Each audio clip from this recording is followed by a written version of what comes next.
Este é o maior livro do jogador que o jogo D&D Quinta Edição já teve.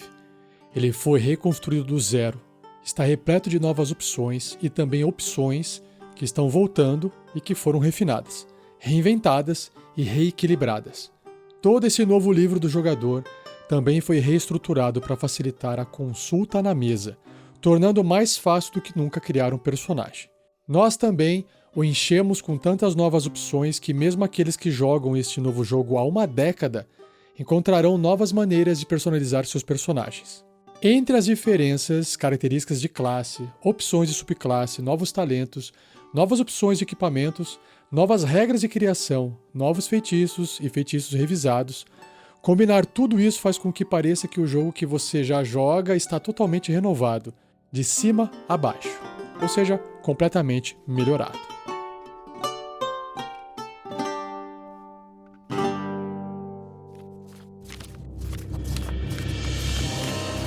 D&D 5e 2024. Tudo o que você precisa saber dos novos livros. Regras do D&D 5e.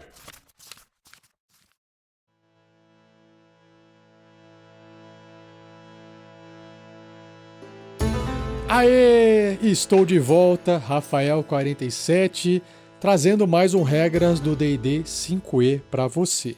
Estou voltando aqui a pedido dos padrinhos e madrinhas do RPG Next, que queriam conteúdo, estavam sentindo falta do conteúdo sobre D&D, e o melhor momento para fazer isso é agora, porque foi anunciado que em 2024, que é o ano que completa 50 anos, D&D, para quem não se lembra, foi criado, foi lançado em 1974.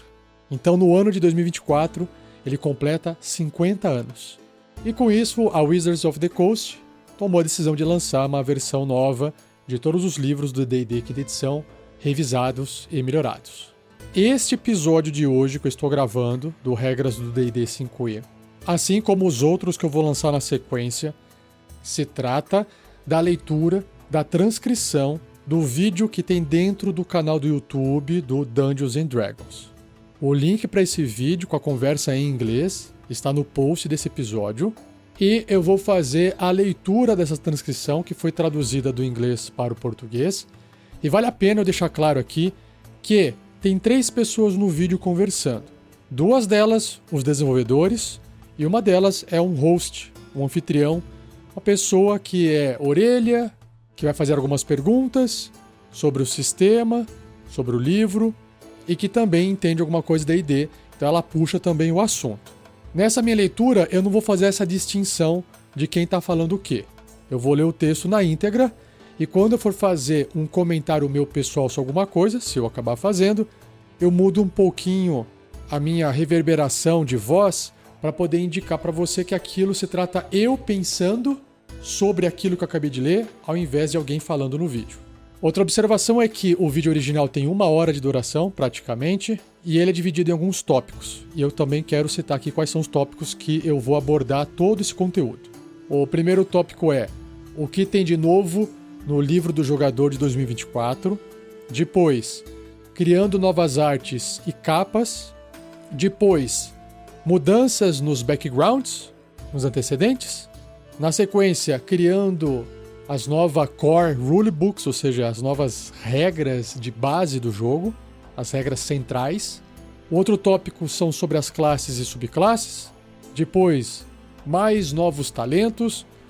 Na sequência, Unearthed Arcana, que para quem não sabe, basicamente é o material que o pessoal lança com novos testes e experimentos para poder tentar mudar alguma coisa e melhorar o sistema original, mas que não tem um peso de material oficial. Ele fica como um experimento, vamos chamar assim, e inspiração. Mais um tópico aqui, eles vão falar sobre criando capas alternativas. Depois, como usar o novo livro do jogador.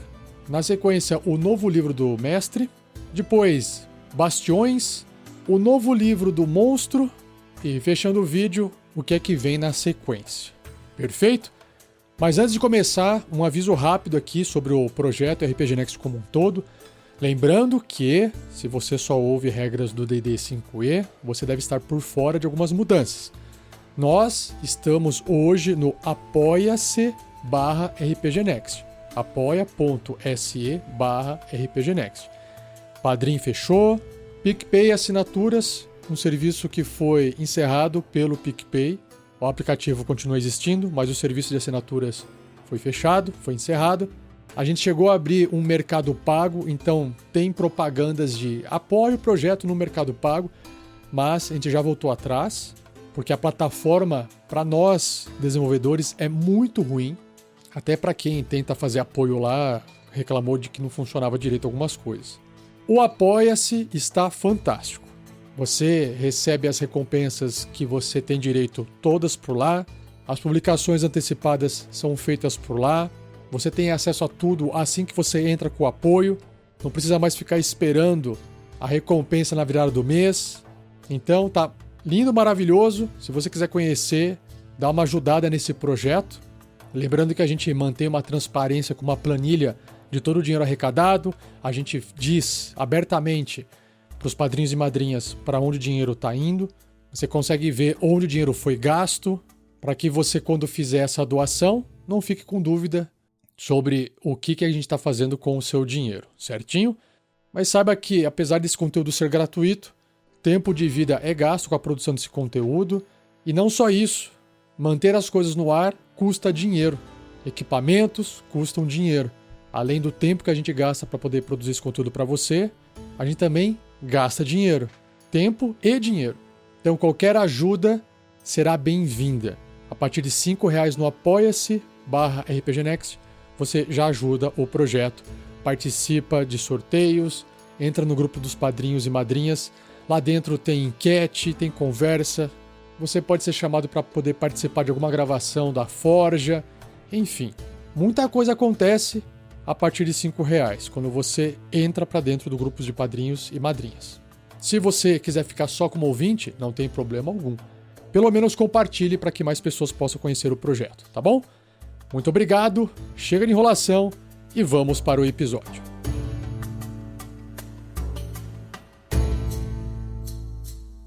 Uma produção RPG Next.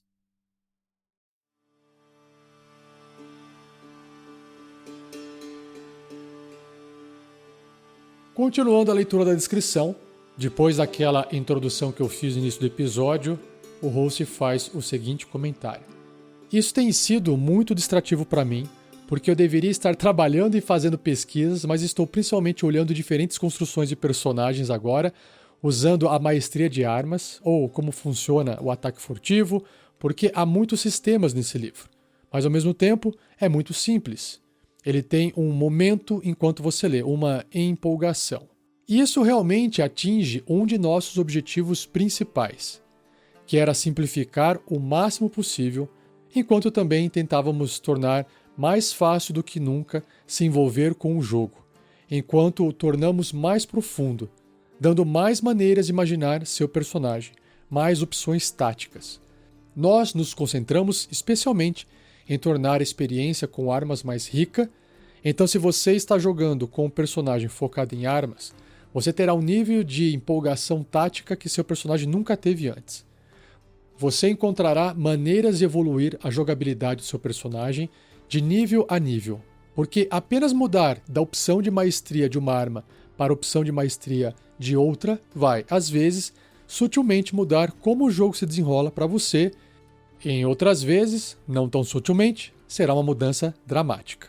Agora, pessoas que se concentram mais no espectro mágico também encontrarão, quando mergulharem nesse capítulo massivo de feitiços de mais de 100 páginas, quase 400 feitiços, muitos revisados, alguns novos, alguns retornando de livros como o Guia de Xanatar ou Xanatar e o Caldeirão de Tasha. Mas mesmo esses reimaginados, eles terão opções não combativas, que não tinham antes, maneiras de enriquecer suas cenas de interação social, suas cenas de exploração de maneiras que não podiam antes. E fizemos o mesmo com nossos personagens focados em armas. Novamente, algo que as pessoas puderam ver como parte do processo de Unearthed Arcana, aquele material de testes que eles têm. Que garantimos que classes que antes, como por exemplo o Bárbaro, que eram focadas principalmente no combate, agora têm maneiras de contribuir fora do combate. Não houve nenhum canto do jogo que não focamos enquanto construímos esse novo livro do jogador, enquanto construímos o novo guia do mestre ou livro do mestre e o novo livro dos monstros.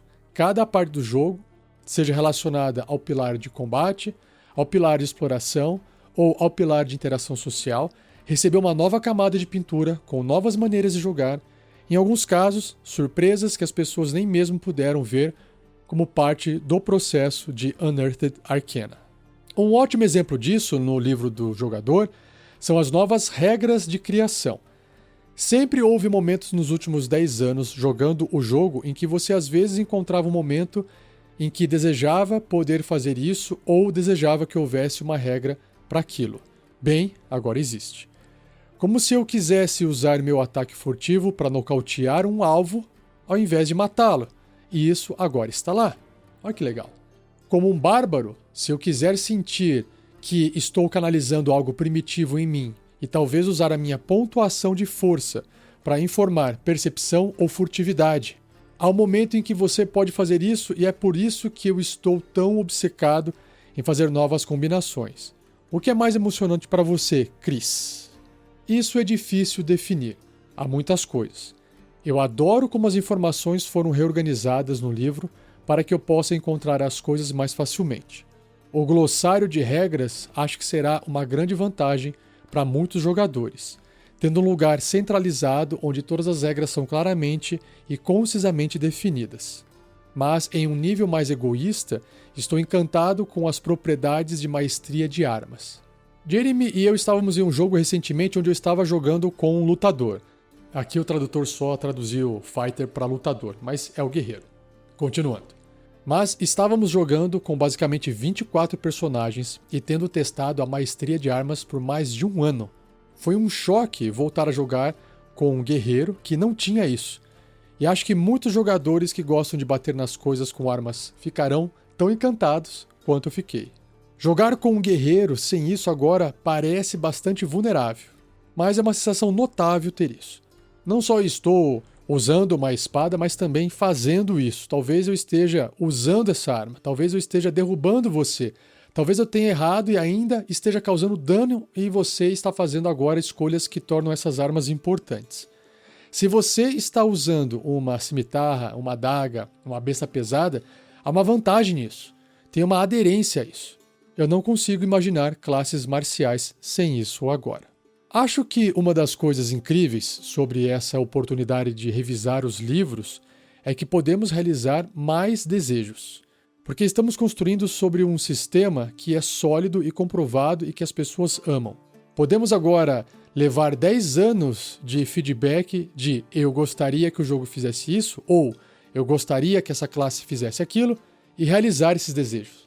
Isso também significa que, com as regras básicas do livro, além de todas as opções divertidas de personagens e tudo mais, as próprias regras que governam o jogo também foram aprimoradas, onde pudemos pegar coisas que talvez tenham sido regras da casa para as pessoas nos últimos 10 anos e torná-las uma parte central do jogo. Um ótimo exemplo disso é que muitas pessoas nos últimos 10 anos permitiram que as pessoas bebessem poções como uma ação bônus. Aê! Boa, boa, boa. Sentindo que era muito punitivo executar as regras como estavam escritas em 2014, que foi o ano de lançamento da 5ª edição. Ter que gastar toda a sua ação bebendo uma poção, particularmente assustador se você está morrendo e bebendo aquela poção de cura. Então, as pessoas vão descobrir que agora as poções de cura levam uma ação bônus para beber. E há mudanças assim em todos os lugares que você olhar nas regras, que fará com que pareça o jogo que você estava jogando, mas com várias coisas aprimoradas. Criando as novas artes e capas. À medida que você folheia o livro do jogador, enquanto cria seu personagem, há um design intencional por trás de tudo. Cada peça de arte, o layout. Posso folhear esse livro e em segundos saber onde estou. Todas essas escolhas foram feitas de forma muito intencional. Muitas vezes, com nossos livros, o que geralmente fazemos é escrever e depois, mais tarde no processo, começar a trabalhar com o diretor de arte do livro para criar como o livro vai parecer. Nesse caso, os diretores de arte Amy Teng e Josh Herman fizeram parte da concepção do livro desde o início. O texto e a arte andaram de mãos dadas durante todo esse processo. O estilo da arte não mudou porque ainda temos muitos artistas incríveis retornando para se juntar a nós nessa aventura. Eles têm um senso maravilhoso de trazer suas próprias experiências e suas próprias interpretações de nossas ordens de arte.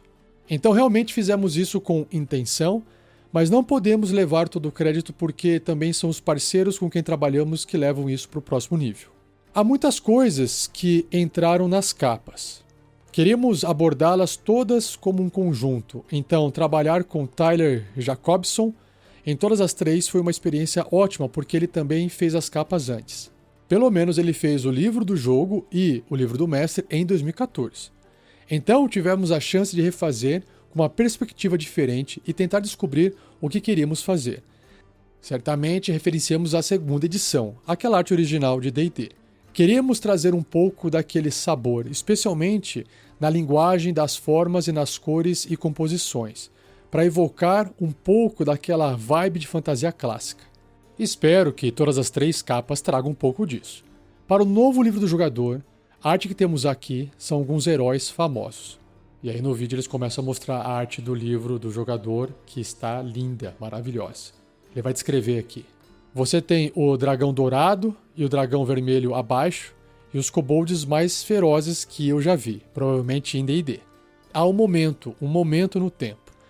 É algo que discutimos antes com todas as artes no novo livro do jogador. Sempre parece quase com uma foto em que o momento de uma aventura ocorreu, seja logo antes de algo acontecer ou ápice de algo acontecendo. Mas parece um dia na vida de um aventureiro. Isso é intencional.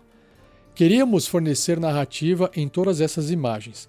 Queríamos dar aos jogadores, aos fãs, uma imagem que é um instantâneo no tempo. Mas, idealmente, focamos nesse instantâneo no tempo logo antes de um evento acontecer ou logo depois de um evento acontecer. Como você disse, o dragão dourado e o dragão vermelho e essa equipe no meio e os kobolds vindo de lado, o que vai acontecer? Quem vai ganhar? A mesma coisa se você olhar para o manual dos monstros, o livro dos monstros. Muito no calor do momento, mas logo antes da verdadeira ação acontecer, quase como no final do primeiro turno de alguma forma. O que vai ser o resto da luta?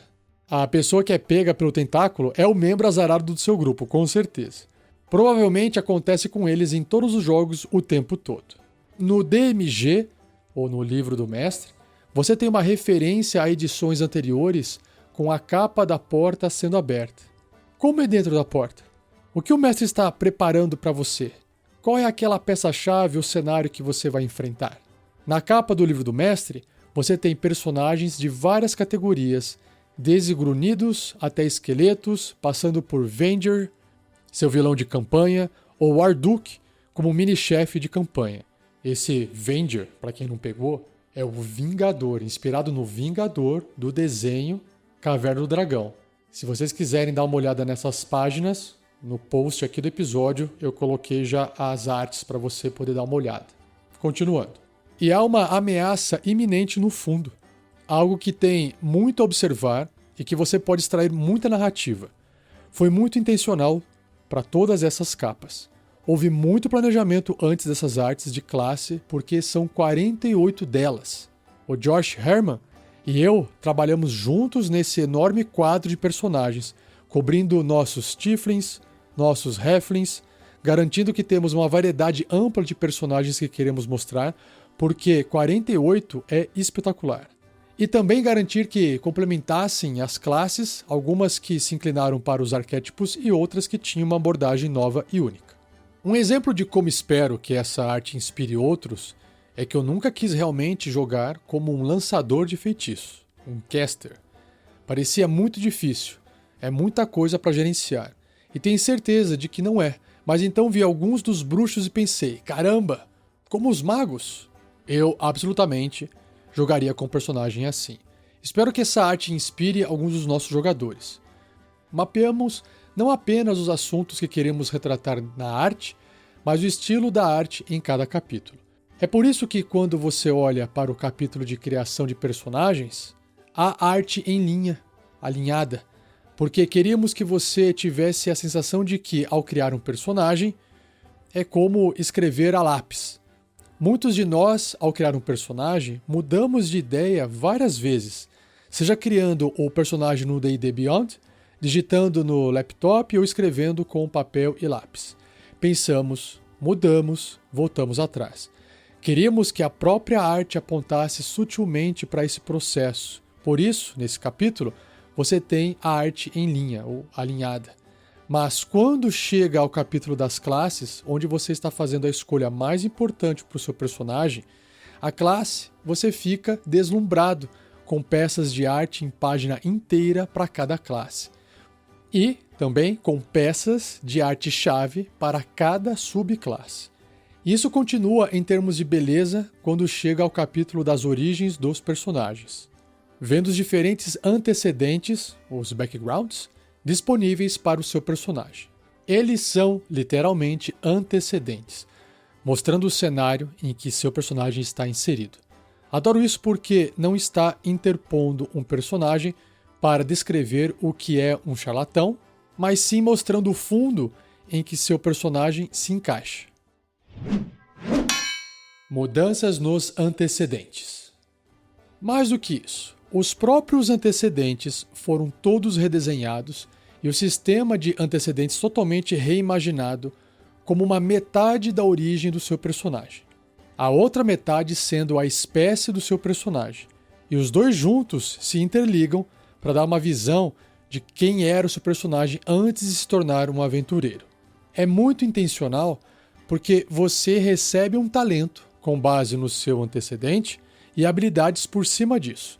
Esse talento realmente informa, abre aspas. Claro que eu teria esse talento desde o início porque esse é o meu antecedente, faz todo sentido, fecha aspas. Gosto de como isso está amarrando e também forma as pontuações de habilidade. Sei que vamos nos aprofundar mais nas origens dos personagens em um de nossos outros vídeos, mas uma das grandes mudanças nos antecedentes é exatamente essa. Que agora eles dão um bônus de pontuação de habilidade, ou melhor dizendo, um conjunto de bônus. Isso será novidade até mesmo para as pessoas que participaram do processo de Unearthed Arcana, porque na versão final dos antecedentes, cada antecedente agora lista 3 pontuações de habilidade, e se você selecionar aquele antecedente, escolhe como deseja distribuir seu bônus. Você pode ter mais 2 em uma delas e mais 1 em outra, ou pode ter mais 1 em todas as 3. Você tem uma tremenda quantidade de flexibilidade para combinar diferentes antecedentes com diferentes classes, porque queríamos tornar os antecedentes o mais flexíveis possível para apoiar o maior número possível de conceitos de personagens. Criando os novos livros básicos de regras. Aqui o anfitrião faz a pergunta: como você tem lidado com o manual do jogador? Bem, vamos ver. Jeremy e eu estávamos na sala discutindo a estrutura do livro com nosso bom amigo e ex-chefe Ray Winninger, no início. Tive uma participação na escultura do formato do livro, com Jeremy liderando esse trabalho, é claro. Então, me inseri em vários pontos onde pude, criando novos feitiços para o capítulo dos feitiços, reescrevendo textos do livro de 2014 para adequá-los à revisão de 2024. Mapeamos os 3 livros, eu, Chris e Ray. O que as pessoas verão quando todos os 3 livros estiverem disponíveis é aquela intencionalidade de que você falou, Todd. Mapeamos cuidadosamente o manual do jogador, ou livro do jogador, que você já viu, o guia do mestre, ou o livro do mestre, e o manual dos monstros, ou o livro dos monstros. E como os 3 livros se integram entre si? De muitas maneiras. Vemos os 3 livros como um único livro enorme que simplesmente é muito grande para ser publicado como um volume único, porque teria cerca de 1000 páginas. Isso, novamente, reflete a intenção de design em tudo isso. É notável ver como todos estão interconectados.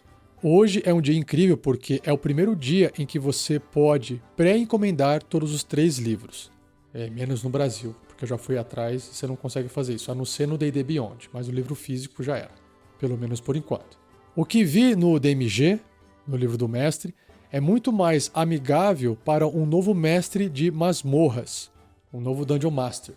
E tudo que ouvi sobre o Manual dos Monstros é tão emocionante. Sinto que esse é um projeto coeso de uma maneira que não vimos antes. Tão coeso que há, essencialmente, uma parte do Manual dos Monstros no Manual do Jogador. Gente, quando eu estou falando aqui manual, é o livro, tá? É por causa da tradução. Conseguimos coordenar o trabalho de uma forma que nunca havíamos feito antes, onde isso era essencialmente trabalho do Manual dos Monstros que fizemos como parte do nosso trabalho do Manual do Jogador, construindo o apêndice de criaturas que está nesse Manual do Jogador. O novo apêndice de criaturas é ainda maior do que o que estava no Manual do Jogador em 2014. As criaturas foram cuidadosamente selecionadas para estarem no Manual do Jogador. Um grande exemplo dessa intencionalidade, agora, é quando você vai ao capítulo de equipamentos e vê uma lista de montarias disponíveis. Todas essas montarias agora têm uma ficha de estatísticas no mesmo livro. Aê, finalmente! Que ótimo!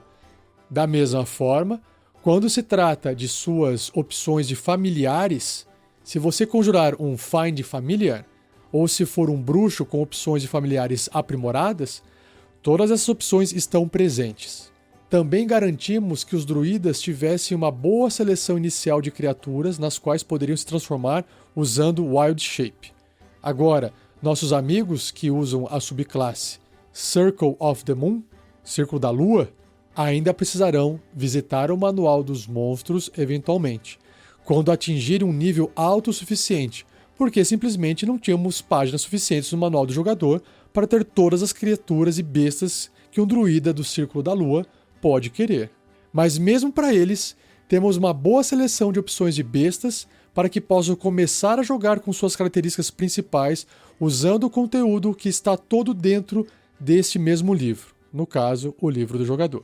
E como temos 10 anos de feedback sobre os livros de 2014, também sabemos que faríamos alguns ajustes no formato da ficha de estatísticas. Isso afeta todos os 3 livros, e você verá isso não apenas no apêndice de criaturas, mas também na subclasse Beastmaster do Ranger, que foi completamente redesenhada, amplamente inspirada pelo trabalho que fizemos no Tasha's Cauldron of Everything, que é outro livro do D&D, mas indo além do que fizemos no Tasha. As fichas de estatísticas para os amigos do Ranger foram redesenhadas. Todas as fichas de estatísticas que aparecem nos novos feitiços de invocação que estão no livro foram redesenhadas. Todas com essa visão de tornar nossas fichas de estatísticas mais fáceis de usar e também realmente entender cada ficha de estatísticas, garantindo que a criatura esteja entregando o que promete em termos de dano, resiliência e diversão. Mencionamos feitiços de invocação e, novamente, o que adoro no novo manual do jogador é que tudo o que você precisa está no novo manual do jogador. Se você quiser Wild Shape, invocar um familiar, os feitiços de invocação têm várias opções do tipo de criatura que você deseja usar. Se é uma aberração, um morto-vivo, um demônio, você não precisa selecionar apenas um tipo de ficha de estatísticas. Você tem uma variedade de opções. Se você adora invocar e gosta de ser tático, são camadas de opções com um único feitiço e você tem todas as estatísticas necessárias para executá-lo. Não precisa pegar outro livro e caçar algo. Está tudo dentro do manual do jogador. Pô, não vejo a hora de ver esse material, hein? Parece muito bom do jeito que eles estão descrevendo. Isso foi algo que as pessoas adoraram quando introduzimos pela primeira vez no Tasha's Cauldron. Então, estávamos empolgados para poder pegar essa abordagem de invocação e incorporá-la ao núcleo do jogo. Mas, mesmo as pessoas que estão familiarizadas com esses feitiços no Tasha terão algumas surpresas divertidas, porque todos esses feitiços foram aprimorados para o manual do jogador. Então, eles, como tudo mais, foram renovados. Classes e subclasses. Temos outras partes do livro onde opções que talvez tenham aparecido pela primeira vez no Tasha's Cauldron agora aparecem aqui e foram aprimoradas. Um ótimo exemplo é o Soul Knife, no Rogue, e o Psychic Warrior, que é o guerreiro psíquico, no Fighter, que é o guerreiro, e o aberrante Sorcery, no Sorcerer, no feiticeiro. Aí acho que alguém faz um comentário, né? Eu trago todos os meus garotos psíquicos, tudo faz parte do nosso desejo de trazer mais Psionics, ou Psionics, para o jogo central. E aí volta a explicação. Isso foi algo que discutimos fazer há mais de uma década no Manual do Jogador de 2014 e, francamente, não tivemos tempo de fazer. Então pensamos que agora temos tempo. Gosto de pensar no Great Old One Warlock, que é o bruxo com aquela entidade do grande antigo, agora tendo seus amigos aparecendo. Você pode agora ter seu grupo psíquico completo. Enquanto antes, em 2014, esse Great Old One Warlock se perguntava onde estavam todos seus amigos psíquicos e agora todos eles apareceram para a festa. O Great Old One é terrível agora. Literalmente entra na sua cabeça para ter algumas boas vantagens em combate. Há mudanças significativas e adoráveis em muitas dessas subclasses que as amplificam mais para o que você queria fazer, para o conceito central. Novamente, o Feywild Patron para o Warlock, ou patrono do mundo das fadas, você está apenas se teletransportando por toda parte. Você está pulando e toda vez que usa Misstep, há um novo efeito adicional. Faz sentido narrativo e me deixa empolgado com as coisas táticas que posso fazer com todas essas subclasses, porque sinto que talvez houvesse lacunas antes nas versões de 2014 e agora essas lacunas foram preenchidas para essa realização de desejos que todos temos. O Archfey Patron Warlock, ou o bruxo com patrono da fada maior, algo assim, é um ótimo exemplo de uma subclasse que não foi apenas ajustada. É basicamente uma nova subclasse. Esse livro tem 3 novas subclasses que nunca apareceram em um livro de D&D antes. O Circle of the Sea, no Druida, que é o Círculo do Mar. O College of Dance, no Bardo, que é a Faculdade da Dança. E o Path of the World Tree, no Bárbaro, que é o caminho da Árvore do Mundo. Mas, novamente, assim como o Archfey Patron Warlock, foi tão redesenhado que é essencialmente uma nova subclasse. Há outras subclasses como essa também. O Warrior of the Elements, no Monk, ou o Guerreiro dos Elementos, foi tão fortemente reimaginado que é essencialmente uma nova subclasse. O Beastmaster, ou Mestre das Bestas, no Ranger, é essencialmente uma nova subclasse. Quando fizermos vídeos sobre essas classes individuais, e eu vou estar aqui de volta fazendo o podcast desses vídeos individuais, podemos nos aprofundar em outras subclasses como essas, que são essencialmente novas. Temos outras subclasses que serão muito familiares para as pessoas, ao mesmo tempo tendo novas opções dentro delas. Lembre-se de que a maestria de armas não deixou nenhuma classe que usa a maestria de armas intocada. Mudou o jogo. Se você é um paladino, um ranger, patrulheiro, bárbaro, ladino, guerreiro, o jogo é diferente agora. Absolutamente, cada classe focada em armas, sua experiência de jogo será diferente agora e mais divertida e taticamente interessante por causa da maestria de armas. A maestria de armas é tão suculenta, na tradução aqui, juicy, que através de talentos também fizemos com que, mesmo se você for membro de uma classe que não a tem, você pode pegar um talento para mergulhar o dedo do pé na piscina de maestria de armas. Assim como sempre tivemos um talento que permite a não conjuradores de feitiços o talento Magic Initiate, para obter um pouco desse sabor de conjuração. Seja você também um apoiador desse projeto através do site Apoia-se, se escreve apoia.se/rpgnext. E a partir de R$5, além de você ajudar a gente a bater nossas metas, você também já recebe as suas recompensas. Repetindo, apoia-se/rpgnext.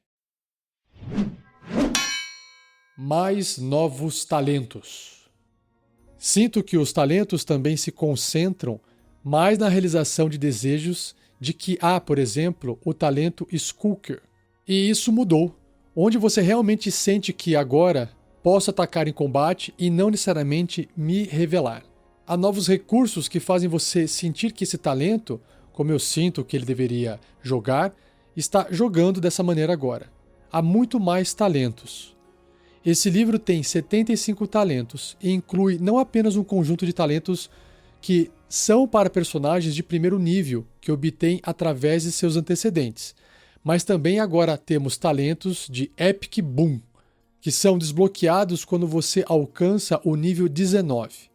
Então, entre esses talentos épicos e seus talentos de origem que você obtém no primeiro nível, muitos dos talentos que estavam disponíveis para você antes do Manual do Jogador 2014 estão aqui, junto com vários novos talentos, alguns dos quais migraram para o Manual do Jogador do Tasha's Cauldron e foram aprimorados de várias maneiras. Também temos algumas coisas no jogo que antes existiam dentro de recursos de classe. Um ótimo exemplo disso são os estilos de luta. Essa tecnologia, entre aspas, compartilhada agora migrou das classes para o sistema de talentos. Além disso, agora nessa categoria, por exemplo, na categoria de estilos de luta, há mais opções do que havia em 2014. Unearthed Arcana e Inspiração. Tudo isso foi feito em consulta com a comunidade através dos artigos do Unearthed Arcana. Esses artigos nos ajudaram a informar sobre o quão longe poderíamos ir com o design, o quão longe era longe demais e o quão longe era o ideal. Muito tempo e energia foram gastos por Jeremy e outros examinando as informações que a comunidade nos deu, o feedback que nos deram sobre as subclasses, sobre os talentos. Houve momentos em que acho que empurramos ainda mais do que os fãs realmente queriam que fôssemos, mas eles nos ajudaram a nos conter um pouco. O que saiu do outro lado vai surpreender e encantar as pessoas. Para as pessoas que estiveram investidas no UA, que é o Unearthed Arcana, e prestando muita atenção ao que está acontecendo, ainda terão surpresas, porque alguns dos feedbacks que nos deram nos levaram por caminhos interessantes e divertidos. Eles também verão que, abre aspas, esses caras realmente ouviram o feedback que dei e tornaram isso melhor. Isso vai amplificar o meu jogo. Fecha aspas. Essas mudanças que fizemos com base no feedback inestimável que a comunidade forneceu realmente resultarão na surpresa que você está falando, Chris. Por exemplo, no processo de Unearthed Arcana, tentamos várias abordagens diferentes para a inspiração e como essa regra funciona. A versão que está no Manual do Jogador nunca apareceu em nenhum dos artigos, mas foi inspirada pelo feedback que recebemos. Ela agora é chamada de Heroic Inspiration, ou Inspiração Heróica. Em vez de lidar com vantagem, que é o que a inspiração fazia em 2014, percebemos que essa regra precisava jogar melhor com o resto do jogo. O jogo já está cheio de maneiras de obter vantagem. Então, a versão final é agora uma rolagem extra, não vantagem, mas uma rolagem extra que o jogador pode aplicar a qualquer rolagem, não apenas rolagens de D20. O que percebemos é que também queríamos que você ficasse feliz em ter isso. Mesmo quando, digamos, você está rolando a quantidade de pontos de vida que restaura para alguém com um feitiço de cura, ou está rolando dano, ou o mestre está fazendo você rolar um dado aleatoriamente por algum motivo misterioso. Queríamos que os jogadores tivessem esse pequeno trunfo no bolso, de, abre aspas, certo, sempre sei que se tem inspiração heróica, se eu rolar muito mal, não importa qual seja a rolagem de dados, posso usá-la e rolar novamente, esperando obter algo melhor. Fecha aspas. Interessante. Teremos que testar isso quando o jogo sair. Criando as artes alternativas. O anfitrião começa comentando o seguinte: estamos mostrando o máximo de arte possível, layout e design de página, e mesmo assim não é o mesmo que segurá-lo, especialmente quando se trata das capas alternativas. Há uma textura, uma maneira como a luz atinge o dourado que não dá para descrever, e o papo segue com os desenvolvedores. As capas alternativas foram realmente divertidas também. Fomos intencionalmente na direção oposta. Nas capas alternativas, queremos fazer algo que fosse quieto e reservado, realmente homenageando esses livros de RPG. Esse é um lugar que você vai comprar em sua loja de jogos local. Vai pessoalmente pegar um objeto físico. Aquele estilo clássico de contos de fadas de um livro veio à mente como uma ideia de que isso parece tanto um tributo quanto uma atualização agradável. Similar, mas diferente do que fizemos antes. E aí, só para deixar claro, no vídeo eles mostram artes dessas capas alternativas e também é lindo, maravilhoso. Se eu encontrar essas artes, eu coloco no post do episódio. Então dá uma visitada aí no link para ver se você vê essas imagens. Voltando à transcrição. Também um grande contraste com as capas tradicionais. Para o Manual do Jogador, o livro do jogador, temos mais uma iteração do Dragão Dourado. Um dragão dourado na capa tomando chá com alguns amigos. Wi Bekaert, acho assim que fala, W-I, é o artista aqui e realmente captou a vibe que queríamos. Algo aconchegante, calmo, que remete a ilustrações clássicas de contos de fadas. Queríamos uma paleta de cores relativamente restrita. O que vou dizer sobre as capas alternativas é que você tem que vê-las pessoalmente, por causa do tratamento com folha dourada, o toque suave da capa. São feitas em uma capa de folha. Não entendi esse capa de folha. Então, quando você as move, a luz as atinge, a moldura dourada tem um brilho bonito. A própria capa tem um estilo quase lenticular de folha. Quando você as vê, são realmente belas e muito diferentes. Espero que as pessoas guardem essas capas por muito tempo. Espero que recebam muito uso e desgaste e daqui a 10 anos fiquem ao lado de outros livros bem amados e bem usados na estante e que se sintam em casa. Como usar o novo livro do jogador? Estou também empolgado para que as pessoas, quando pegarem um livro, folheiem de capa a capa. Esperamos que as pessoas leiam até a introdução. Esse sou eu. Fizemos ela super curta para que leiam, mas a introdução fala sobre os componentes principais que você precisa para jogar, algo que o Manual do Jogador, no passado, não fazia. Também, para qualquer um que venha ler o Manual do Jogador de 2014, há uma nota importante que fala sobre o que há de novo no livro e esclarece que esse livro, basicamente, quando ativado no seu jogo, substitui o Manual do Jogador de 2014. Acho importante que as pessoas entendam isso para que não tentem misturar e combinar pedaços dos dois manuais do jogador. Você pode, absolutamente, usar esse manual do jogador com as aventuras que já vêm para a 5ª edição. Você pode jogar um personagem desse novo manual do jogador ao lado de um personagem usando o manual do jogador de 2014. Isso ainda é verdade. Projetamos o novo manual do jogador para que os personagens construídos com ele possam ser jogados com personagens construídos com o manual do jogador de 2014. E isso é verdade para as opções de personagens em si. Quando se trata das regras básicas, regras de combate, definições das condições, se você estiver jogando com um personagem de 2014 junto com personagens de 2024, projetamos as coisas para que as regras de 2024 sejam usadas nessa situação. Porque essas regras podem lidar com o personagem de 2014 presente, mas as regras de 2014 vão engasgar em alguns lugares com o personagem de 2024. Às vezes por causa de termos usados no personagem de 2024, que só tem definições agora nas regras de 2024. Você pode pegar um personagem de 2014 e jogá-lo em um jogo de 2024, aproveitando vantagens como poder beber uma poção com uma ação bônus, por exemplo.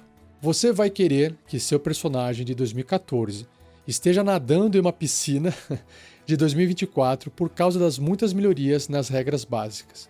Mas você vai dar a introdução para o primeiro capítulo, que ensina todas as principais regras do jogo, também acostumando-se a consultar o glossário de regras, porque o livro, muitas vezes, em vez de se aprofundar em um tópico específico de regras, dará o básico e depois direcionará você para o glossário de regras para os detalhes. Outras vezes você obterá tudo em um só lugar, dependendo se há uma versão da regra que você pode aprender como parte dela ou se precisar saber tudo de uma vez.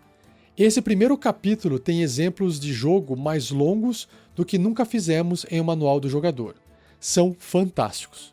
Você até tem arte dos jogadores ao redor da mesa. Isso acontece. Isso é o que você rolou e como afetou o jogo. Junto com comentários explicando o que está lendo naquele exemplo de jogo.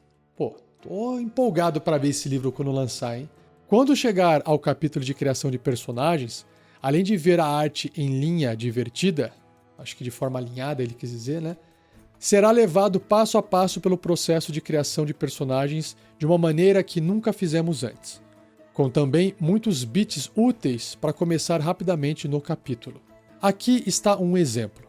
Quando for a hora de atribuir suas pontuações de habilidade, se você já teve dificuldade, seja um jogador novo de D&D ou um jogador veterano jogando uma classe que nunca jogou antes, e teve dificuldade em como deveria atribuir suas pontuações de habilidade, particularmente se estiver usando a matriz padrão ou compra de pontos, agora fornecemos distribuições de pontuação de habilidades sugeridas para cada classe no livro, para que você possa começar a jogar rapidamente.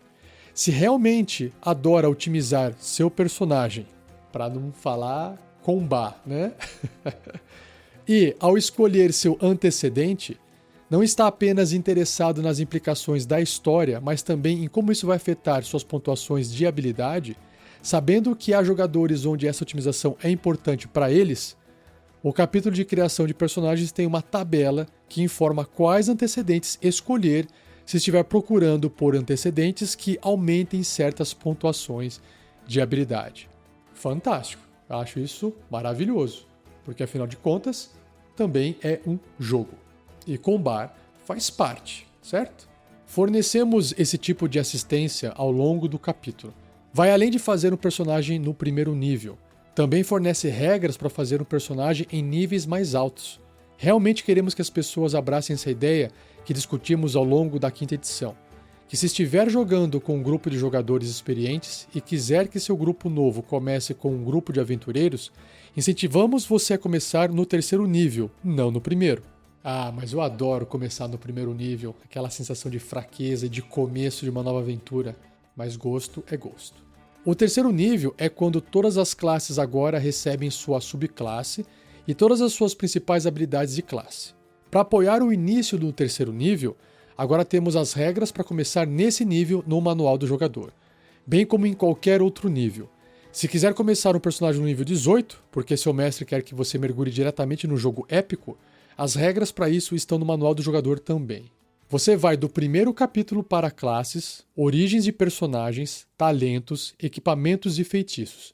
Também as espécies foram, há muitas novidades lá também. Tudo o que posso dizer é que o dragão nascido agora se sente muito dragão nascido. Ah tá, dragão nascido é o Dragonborn. É o Draconato, tá? Então, repetindo a frase aqui. Tudo o que posso dizer é que o Dragonborn, ou Draconato, nascido agora se sente muito Draconato. O Goliath se sente excepcionalmente Goliath agora. Só o fato de que há espécies aqui que não estavam no manual do jogador de 2014. O Goliath não estava lá. O Aasimar não estava lá. E o Orc não estava lá.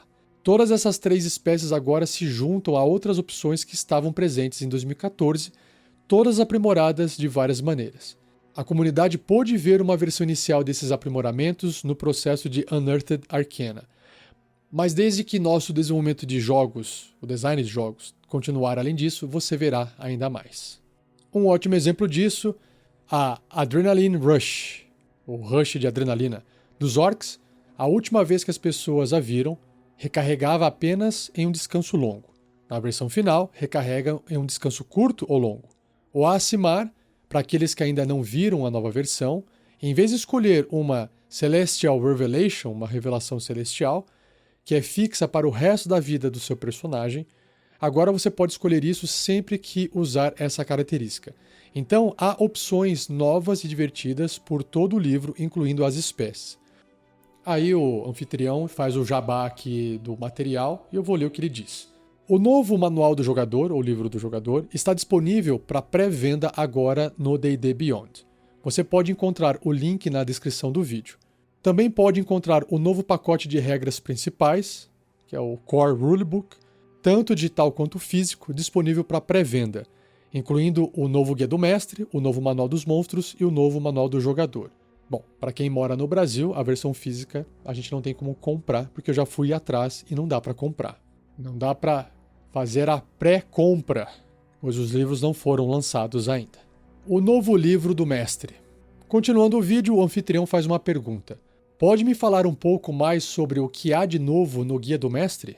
Primeiro e mais importante, o Guia do Mestre é maior. Como todos os livros revisados da quinta edição, adicionamos páginas ao livro. Coisas que não estavam no livro de 2014, mas estão neste livro. Incluem 5 aventuras curtas, aí sim eu gostei, obrigado por ajudar o mestre. Um cenário de campanha completo, que beleza, show! Um glossário de lore e outro recurso totalmente novo desse livro, que é o capítulo das bastiões, ou dos bastiões. Esse é todo o novo conteúdo que queríamos incluir nesse livro e é uma das razões pelas quais o livro é maior, porque é tão robusto. Um dos capítulos do livro é chamado Criando Aventuras, e é tudo sobre ajudar o mestre a criar aventuras. Há dicas e truques que podemos dar para ajudar nisso, mas todas as dicas à parte, nada se compara a ver as dicas sendo implementadas.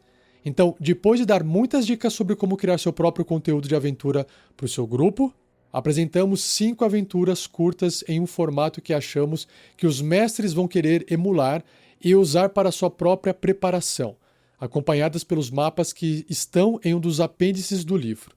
Essas aventuras são destinadas a mostrar como você pode criar seu próprio conteúdo de aventura de uma maneira que será muito fácil de executar na mesa.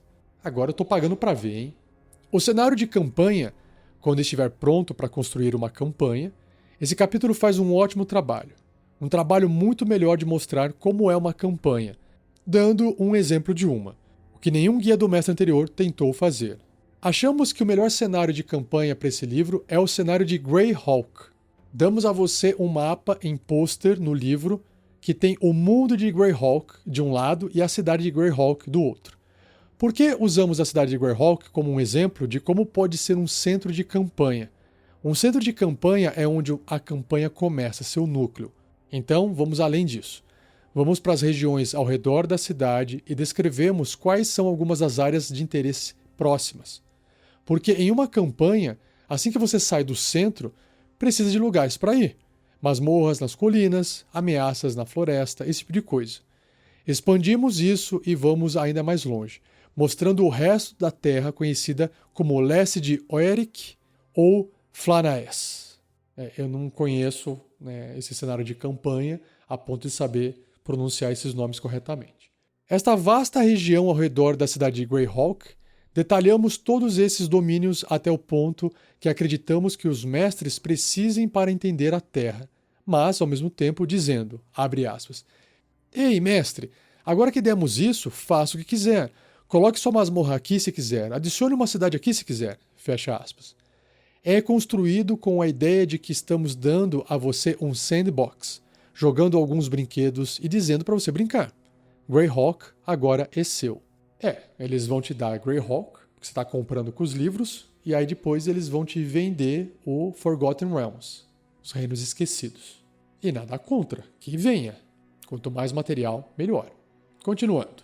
O glossário de lore é uma lista alfabética de alguns dos lugares, figuras e materiais mais famosos e icônicos de D&D, que queremos que sejam conhecimento compartilhado entre todos os jogadores de todas as idades.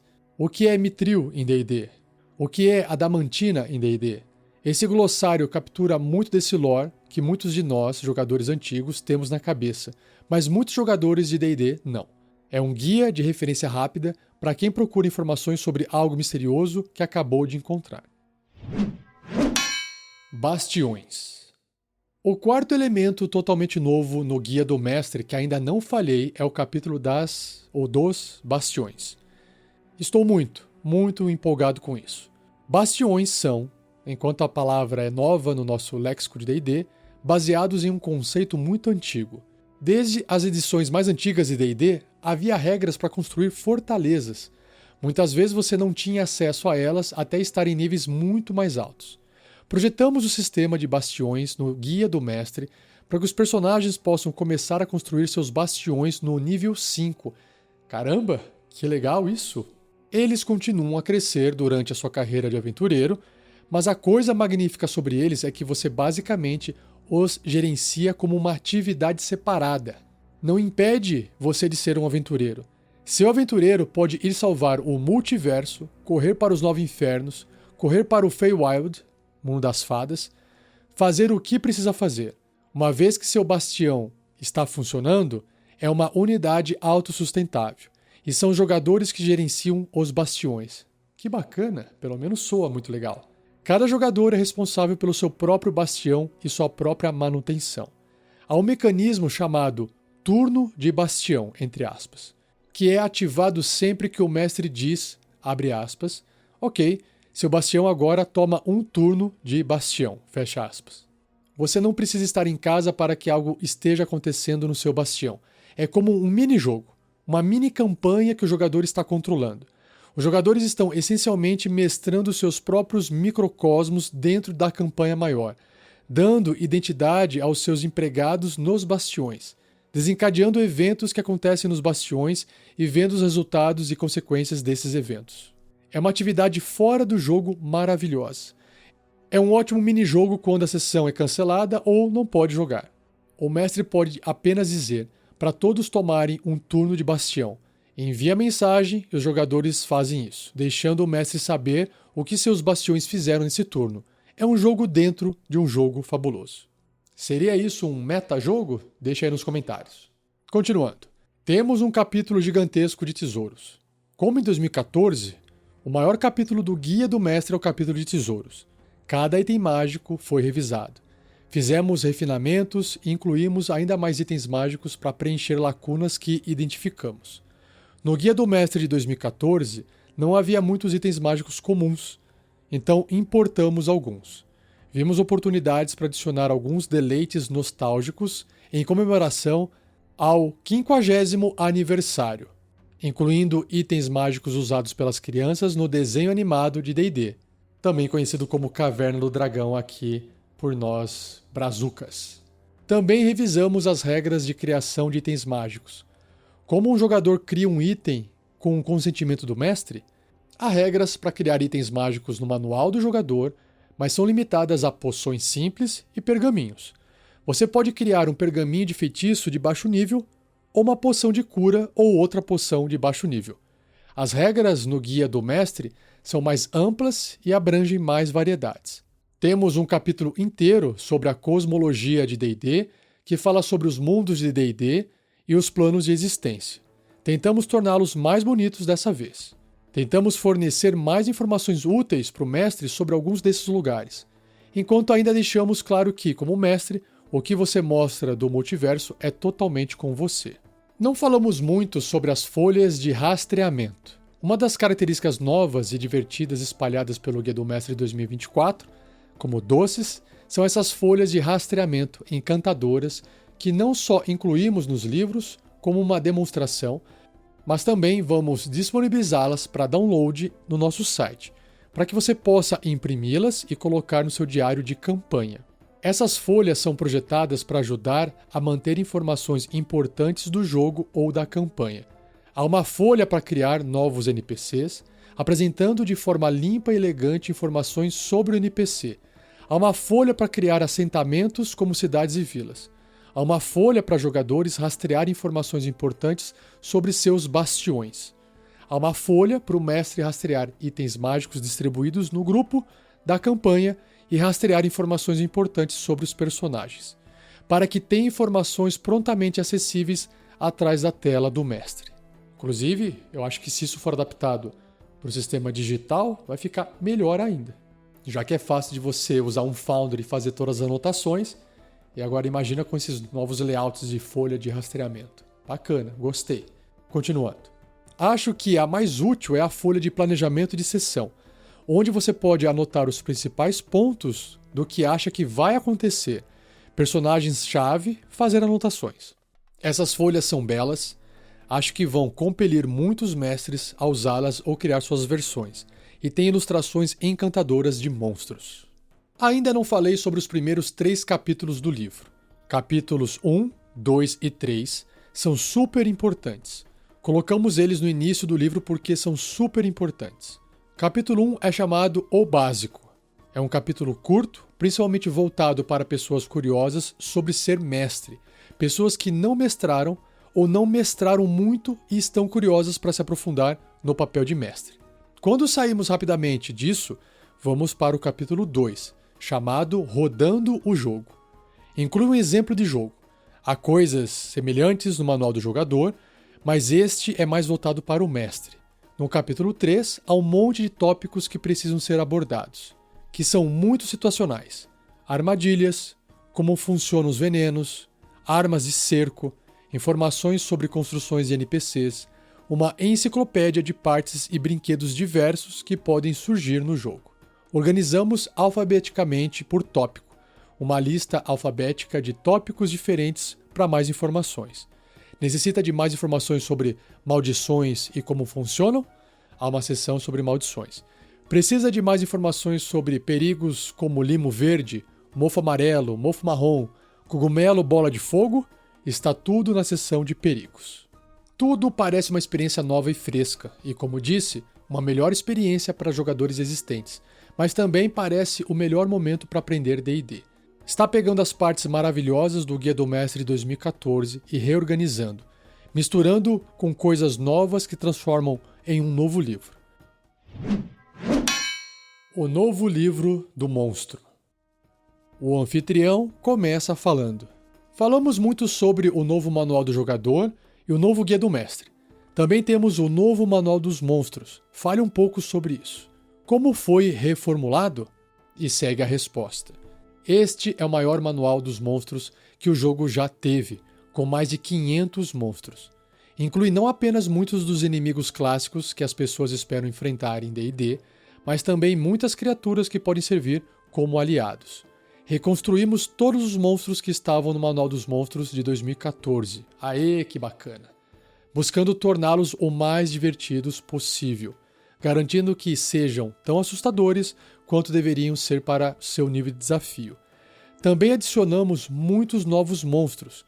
Há mais de 75 novos monstros nesse livro. Muitos dos novos monstros preenchem famílias de monstros que já existiam. Um ótimo exemplo, o jogo já tinha vampiros e múltiplos tipos. Agora, há ainda mais tipos. Isso deve agradar aos fãs de vampiros.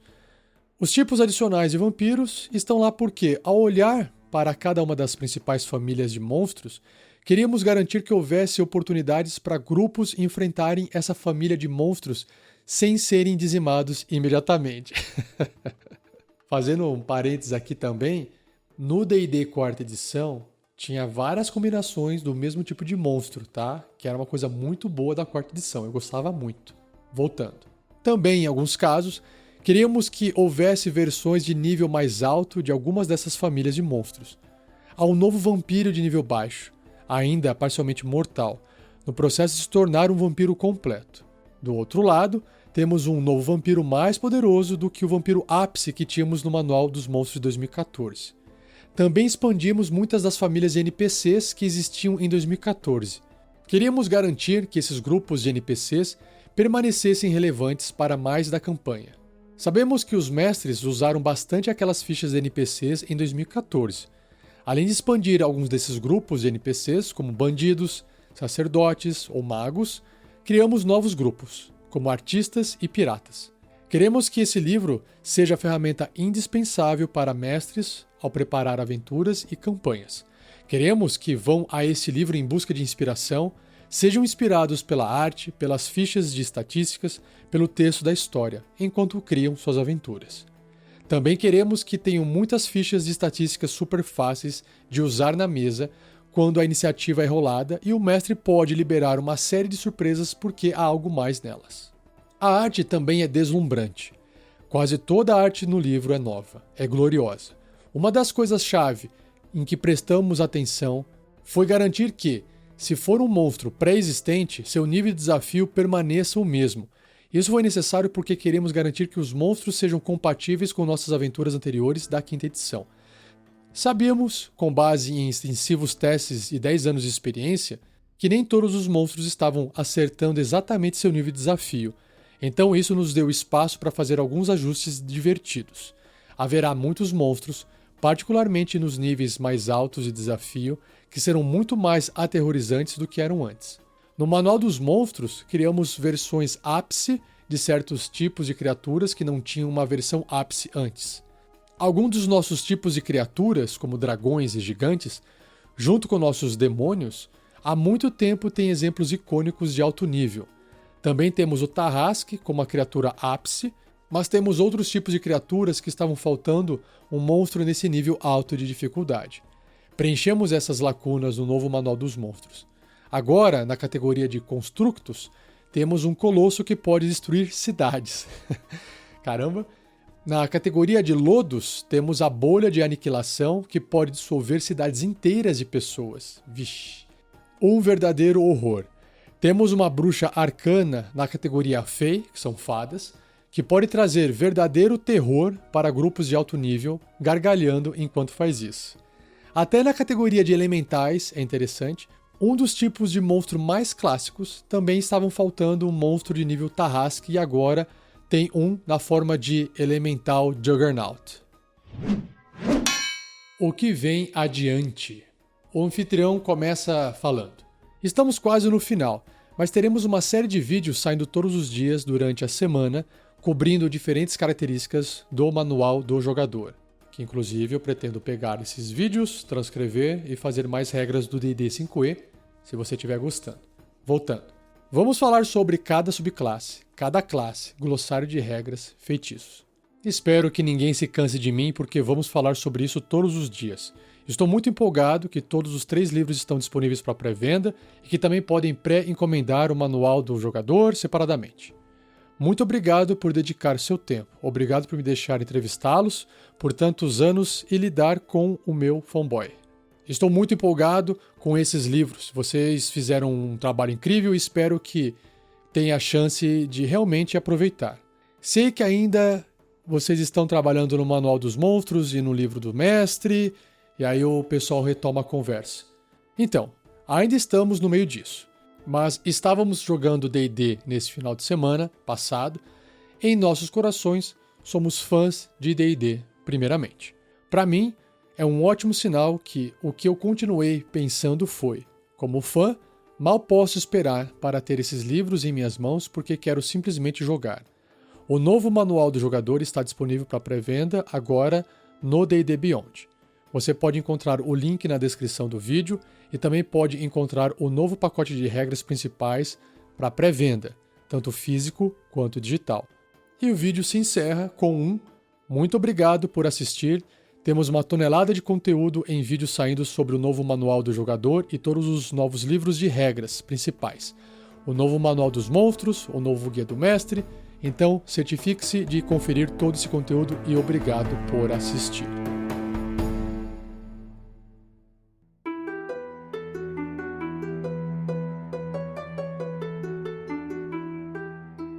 E assim eu encerro mais um Regras do D&D 5e.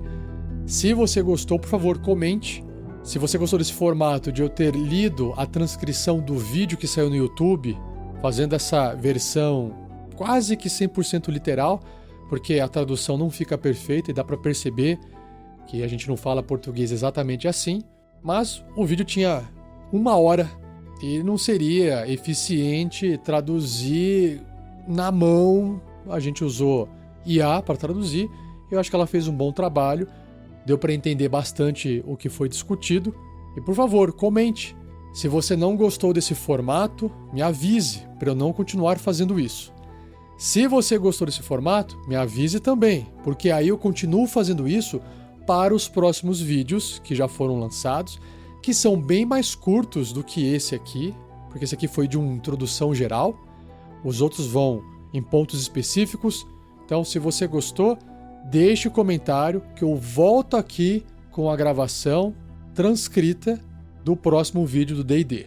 E antes que eu te conte qual vai ser o próximo podcast do Regras do D&D 5e, eu só vou fazer se comentar que ficou legal esse formato, senão eu não faço. Tem um jabazinho aqui de uma mesa de mestre de aluguel. Para quem não sabe, o RPG Next está trabalhando em parceria com mestres de aluguel. Esses mestres de aluguel são selecionados a dedo, não é qualquer um. Não basta querer, tem que passar por um crivo de qualidade nosso. Esse mestre prepara uma aventura ou já tem uma aventura preparada. E aí a gente faz uma parceria, a gente anuncia a mesa desse mestre para que ele possa atender a demanda de jogadores querendo jogar RPG.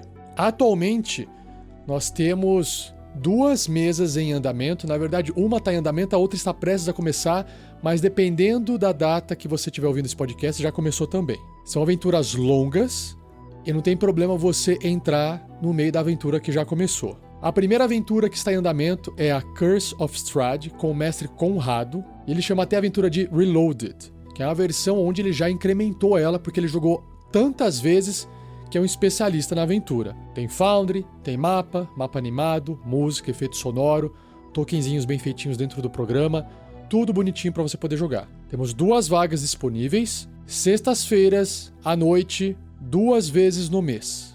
R$130 a vaga. Mas não julgue ainda pelo preço. Se você quiser conversar para entender melhor como é que funciona, acesse o link do grupo de WhatsApp, que você pode entrar gratuitamente para conversar com o mestre Conrado e tirar qualquer outras dúvidas também comigo, Rafael47. O link para esse grupo no WhatsApp está no post desse episódio. O mesmo funciona para outra aventura com o mestre Arboreal.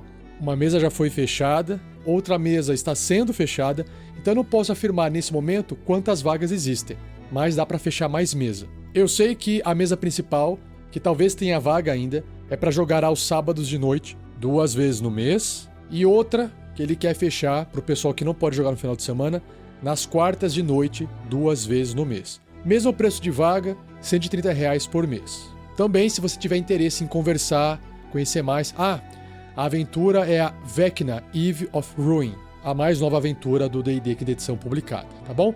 Link pro grupo do WhatsApp sem compromisso para poder conversar também com o mestre e trocar uma ideia comigo se precisar, aqui no post do episódio. Vai lá e clique e participe do grupo, troque uma ideia.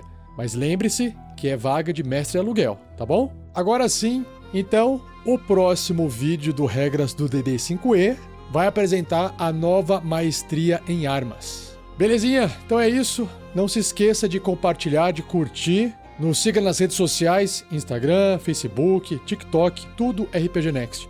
YouTube, para você não ficar por fora do que a gente está fazendo no projeto. E até o próximo episódio. Abraço, falou!